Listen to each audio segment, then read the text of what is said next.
ದುಲ್ಕರ್ ಸಲ್ಮಾನ್ದು ಕಾಂತ ಅಂತ ಸಿನಿಮಾ ಬಂತು ಹೋದ್ವಾರ. ಇದು DQ ಅವರ ಲಿಸ್ಟ್ ಅಲ್ಲಿ 2ನೇ ಸಿನಿಮಾ ತಮಿಳಲ್ಲಿ. ಮೊದಲನೇದು ಕಣ್ಣುಮ್ ಕೊಳ್ಳೆ ಹೊಡಿತಲ್, ಅದಾದ್ಮೇಲೆ ಈಗ 2ನೇದು ಕಾಂತ. ಇನ್ನ ಈ cinema true based on biopic cinema. MK Thyagaraja Bhagavath Raj ಅಂತ ಅನ್ಕೊಂಡ್ರೆ ರಾಂಗ್. ಅರ್ಧಂಬರ್ಧ ಬೇಸ್ಡ್ ಆನ್ ಸ್ಟೋರಿ, ಅಂದ್ರೆ ಅರ್ಧ ನಿಜ ಅರ್ಧ ಸುಳ್ಳು.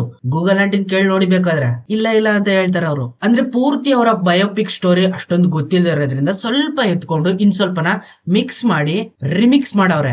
DQ ಅವ್ರು ಸೆಲೆಕ್ಟ್ ಮಾಡೋ ಸಿನಿಮಾಗಳು ಯಾವಾಗ್ಲೂ ಆ ಲೆವೆಲ್ ಗೆ ಇರ್ತವೆ. ಬಿಕಾಸ್ ಆಫ್ ಸ್ಟೋರಿ ಸ್ಟ್ರಾಂಗ್ ಆಗಿರ್ತದೆ, ಆಡಿಯನ್ಸ್ ಜೊತೆ ಫುಲ್ ಕನೆಕ್ಟ್ ಆಗ್ಬಿಡ್ತದೆ. ಆ ತರದ್ ಮಾತ್ರ ಸೆಲೆಕ್ಟ್ ಮಾಡ್ತಾರೆ. ಅವ್ರಿಗೆ ಹೆಸರು ಇಂಪಾರ್ಟೆಂಟ್, ಹಣ ಅಲ್ಲ. ಇನ್ನ ಈ ಸಿನಿಮಾ ನೋಡಿದ್ಮೇಲೆ ಒಪಿನಿಯನ್ ಗಳೆಲ್ಲ ಫುಲ್ ಚೇಂಜ್ ಆಗ್ಬಿಡ್ತವೆ. ಒಬ್ರು ಆಕ್ಟರ್ ಆಲ್ರೆಡಿ ನಿಜ ಜೀವನದಲ್ಲಿ ಈ ರೀತಿ ಆಕ್ಟ್ ಮಾಡಿ ಅವ್ರ ಬಯೋಪಿಕ್ ಸಿನಿಮಾನ ಇನ್ನೊಬ್ರು ಮಾಡ್ತಾವ್ರೆ. ಅವರು ಅದೇ ರೀತಿ ಕ್ಯಾರೆಕ್ಟರ್ ಒಳಗಡೆ ಇನ್ವಾಲ್ವ್ ಆಗಿ ಸ್ಕ್ರೀನ್ ಪ್ಲೇ ಒಳಗಡೆ ಆಕ್ಟ್ ಮಾಡ್ಬೇಕು ಅಂದ್ರೆ ಹುಡುಗಾಡದ ವಿಷಯ ಅಲ್ಲ ಅದು. ಇನ್ನ ಇಲ್ಲಿ DQ ಸಲ್ಮಾನ್ ಒಬ್ಬ ಡೈರೆಕ್ಟರ್ ಜೊತೆ ಫುಲ್ ಕಾಂಟ್ರವರ್ಸಿ. ಅವಾಗಿಂದಾನೆ ಬೆಳೆಸಿದ್ ನಾನು, ಊಟ ಹಾಕಿದ್ ನಾನು, ನಿನ್ ತಿಗ ತೊಳೆದಿದ್ ನಾನು ಅನ್ಕೊಂಡು ಡೈರೆಕ್ಟರ್ ಫುಲ್ ಅವ ಮೇಂಟೈನ್. ಇದನ್ನೆಲ್ಲ ಕೇಳಿಸ್ಕೊಂಡು DQ ಸುಮ್ನೆ ಇರಲ್ಲ, ಫುಲ್ ಸಿಗ್ಮಾ ಮೇಲೆ ಆಗ್ಬಿಟ್ಟು ನನ್ನ ಆಟಿಟ್ಯೂಡ್ ಇದು ತೆಕೋ ಮುಚ್ಕೊಂಡ್ ತಗೋ ಅಂತ ಕೊಡ್ತಾ ಇರ್ತಾರೆ ಆಕ್ಟಿಂಗ್ ಅಲ್ಲಿ. ಇನ್ನ ಅದೇ ಡೈರೆಕ್ಟರ್ ಡ್ರೀಮ್ ಪ್ರಾಜೆಕ್ಟ್ ಇರ್ತದೆ ಕಾಂತ ಅಂತ. ಆ ಸಿನಿಮಾದೊಳಗಡೆ ಇವರು ಈಗ MK ಆಕ್ಟ್ ಮಾಡ್ಬೇಕು. DQ MK ಆಕ್ಟರ್ ಡೈರೆಕ್ಟರ್ ಯಾವ ರೀತಿ ಮಾತೇ ಆಡದೇನೆ ಸಿನಿಮಾ ಮಾಡ್ತಾರೆ ಅನ್ನೋದನ್ನ ಈ ಸಿನಿಮಾದಲ್ಲಿ ನೋಡ್ಬಿಟ್ಟು ಶಾಕ್. ಈ ತರನು ಆಕ್ಟ್ ಮಾಡ್ತಾರ, ವಾಹ್ ಏನ್ ಸ್ಕ್ರೀನ್ ಪ್ಲೇ ಮಸ್ತ್. ಬಟ್ ಪ್ರಾಬ್ಲಮ್ ಇರೋದು ಅಲ್ಲಲ್ಲ. ಆ ಸಿನಿಮಾದಲ್ಲಿ ಆಕ್ಟ್ ಮಾಡುವಂತ ಒಬ್ಬರು ಲೇಡಿ ಕ್ಯಾರೆಕ್ಟರ್ ಸತಾಯ್ತಾರೆ.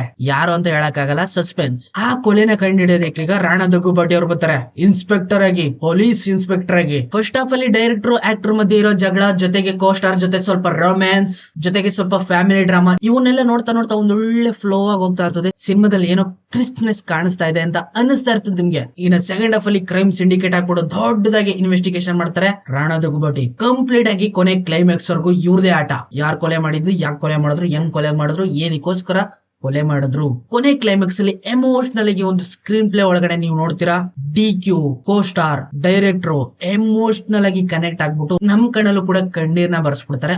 ಆ ಲೆವೆಲ್ ಅಲ್ಲಿ ಕ್ಲೈಮ್ಯಾಕ್ಸ್ ಅಲ್ಲಿ ಒಂದು ಸೀನ್ ನ ಸೆಟ್ ಮಾಡಿಟ್ಟಿದ್ದಾರೆ ಡೈರೆಕ್ಟರ್ ಸೆಲ್ವರಾಜ್ ಅವರು. ಸಿನಿಮಾ ಇದೆ 2 ಗಂಟೆ 43 ನಿಮಿಷ, ಆಲ್ಮೋಸ್ಟ್ 2.25 ಗಂಟೆ, ಹತ್ತತ್ರ 3 ಗಂಟೆ, ಕಾಲ ಗಂಟೆ ಕಿತ್ತೆಸ್ಬಿಡಿಯತೆಗೆ. ಈ ಸಿನಿಮಾದ ಸ್ಟೋರಿ ಕೆಲವೊಂದಷ್ಟು ಆಡಿಯನ್ಸ್ ಗಳಿಗೆ ಇಷ್ಟ ಆಗಿರುತ್ತದೆ, ಕೆಲವೊಂದಷ್ಟು ಜನಕ್ಕೆ ಇಷ್ಟ ಆಗಿರಲ್ಲ. ಇನ್ನ ಇಷ್ಟ ಆಗಿರೋ ಲಿಸ್ಟ್ ಅಲ್ಲಿ ನಾನು ಕೂಡ. Because of acting, story, screen play, presentation, direction, ಇದನ್ನೆಲ್ಲ ನೋಡ್ತಾ ಇದಾರೆ ನಮ್ಮಂತವ್ರಿಗೆ ಸ್ಫೂರ್ತಿ. ಅದು ನಾವು ಏನೋ ಮಾಡ್ಬೇಕು ಅನ್ಕೊಂಡಿರ್ತೀವಲ್ವಾ, ಅದನ್ನ ಸ್ವಲ್ಪ ನೆಕ್ಸ್ಟ್ ಲೆವೆಲ್ ತಗೊಂಡೋಗ್ಬೋದು. ಸಿನಿಮಾದಲ್ಲಿ ಹೀರೋಯಿನ್ ಆಗಿ ಭಾಗ್ಯಶ್ರೀ ಬೋರಿಶ್ ಅವರು ಆಕ್ಟ್ ಮಾಡಿದ್ದಾರೆ. ಇವರಿಂದನೇ ಈ ಸಿನಿಮಾದ ಸ್ಟೋರೀಸ್ ತುಂಬಾನೇ ಗ್ರಿಪ್ ಆಗಿ ಇಟ್ಕೊಳ್ಳೋದು. ಇವರೇ ಇಲ್ಲಿ ಮೇನ್ ಆಗಿ ಸ್ಕ್ರೀನ್ ಪ್ಲೇ ಒಳಗಡೆ ಭರತನಾಟ್ಯ ಆಡ್ಬಿಟ್ಟಿದ್ದಾರೆ. ಇನ್ನ ಸಮುದ್ರ ಕಣ್ಣೆ ಅವರು ಈ ಸಿನಿಮಾದೊಳಗಡೆ ಡೈರೆಕ್ಟರ್, ನಿಜವಾದ ಡೈರೆಕ್ಟರ್ ಯಾವ ರೀತಿ ಥಿಂಕ್ ಮಾಡ್ತಾರೆ, ಯಾವ ರೀತಿ ಎಲ್ಲ ಆಕ್ಟ್ ಮಾಡ್ತಾರೆ, ಯಾವ ರೀತಿ ಎಲ್ಲ ಕೋಪ ಮಾಡ್ಕೋತಾರೆ, ಯಾವ ಟೈಮಲ್ಲಿ ಡೈಲಾಗ್ ಹೊಡಿಬೇಕು, ಯಾವ ಟೈಮಲ್ಲಿ ಕಪಾಳಕ್ಕೆ ಹೊಡಿಬೇಕು, ಕಪಾಲಕ್ಕೆ ಹೊಡಿಸ್ಬೇಕು, ಎಲ್ಲಾನು ಕೂಡ ನ್ಯಾಚುರಲ್ ಆಗಿ ಕ್ಯಾರಿ ಮಾಡ್ಕೊಂಡಿದ್ದಾರೆ ಈ ಸಿನಿಮಾದೊಳಗಡೆ.